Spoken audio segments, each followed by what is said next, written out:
Hi, today is April 18th, 2023, and here are my poems for the day. The first one is poem number 644 for the year, Duck on the Water. There was a lonely little duck on the water last night, and it looked lonelier and lonelier as the sky grew darker and darker. The duck was like, fuck a duck, where the fuck is everybody? Am I just supposed to float around here all by myself like a stupid motherfucking cluck of a duck? Seriously, what the fuck? Then the duck saw me take a picture and was like, motherfuck, did I fucking say you could take a picture of me? Fuck a duck. The duck continued, wings are such stupid fucking things. If I had arms instead of wings, I could pick up a brick and chuck it at your fucking head and you would have to fucking duck or get hit with a brick, you fucking cluck of a motherfucking duck fucker. And I was like, yo, duck, I'm sorry, I won't take any more pictures. I will leave you alone. And the duck was like, you better fucking leave me alone. I will hit you with a brick. I may not have arms or hands, but I could kick a brick at your fucking head, motherfucker. So I left the duck alone, except I did take a few more pictures of the duck because the duck was so fucking cute. The duck on the water was cute, but I could see why the duck was alone. Poem number 645. People always ask me. There are a lot of questions that people never always ask me, and I wish they would always ask me so that I could say, people always ask me, and then I could say the thing that they always ask me. The only question that people always ask me is a question that people always ask me, and they always ask it so much that I get tired of answering it. I don't even want to say what it is. It is the only thing where I could honestly say, people always ask me, but it is the one thing I don't feel like answering. I really wish people would always ask me a wider variety of things. That would be more interesting for me.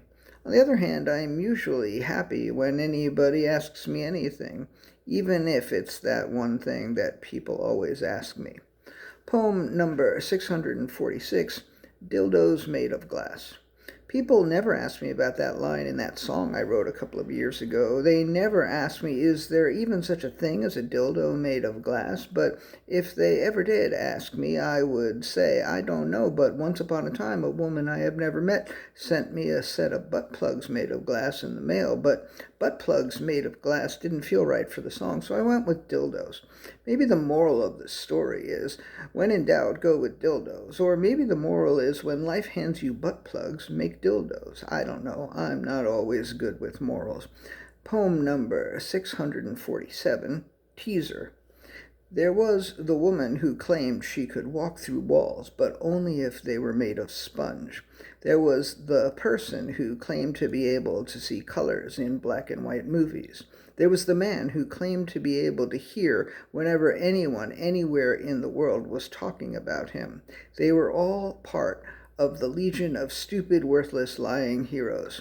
Catch their adventures this fall on a television near you. And the last poem of the day is poem number 648, and it's called The Best Relationship. He was gay for himself, but otherwise straight, but not for her. She was lesbian for herself, but otherwise straight, but not for him. They got together at least once a week, and each would watch the other watch their reflection in the mirror, and they would each watch the other masturbate. They would touch themselves, but never each other. And it was the best relationship that either of them had ever had. All right, that's it. Thank you. I hope you enjoyed them. I think I'm going to change their selves to themselves. I struggled over that for some reason. If you're in New Haven, I will see you tonight. Well, I mean, if you're in, at that place, 801 State Street, around 7 p.m. tonight in New Haven. I'll see you there, or at least you'll see me. And yeah, I appreciate you. Thank you. I appreciate you.